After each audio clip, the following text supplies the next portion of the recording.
আপনি ঘুমিয়ে পড়েছেন, তবে আপনার মস্তিষ্ক তখনও কাজ করছে। কেউ কথা বলছে, কেউ হাঁটছে, কেউ দেখছে স্বপ্ন, আর কেউ জেগে থেকেও নড়তে পারছে না। ঘুমের ভেতর এত কিছু কেন ঘটে? Welcome to Udupedia. আজকে জানাবো ঘুমের অজানা রহস্য।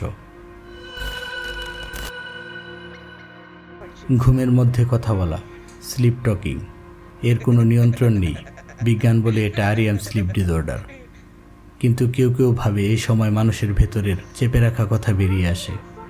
কাউকেও আবার এই সময় অজানা ভাষায় কথা বলতে দেখা গেছে, হয়তো অন্য জীবনের স্মৃতি। সবচেয়ে ভয়ঙ্কর অভিজ্ঞতা স্লিপ প্যারালাইসিস।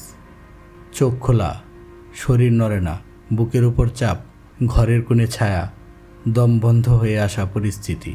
অনেকেই ভাবে এটা আত্মা বা জিনের উপস্থিতি।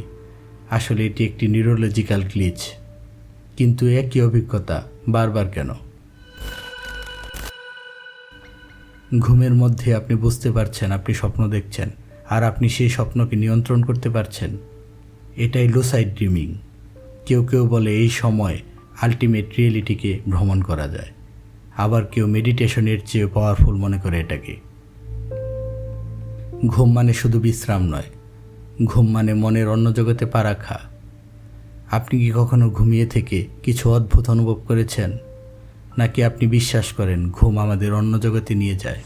কমেন্টে জানান। আর এরকম আরও ভিডিও পেতে সাবস্ক্রাইব করুন উডুপিডিয়াকে।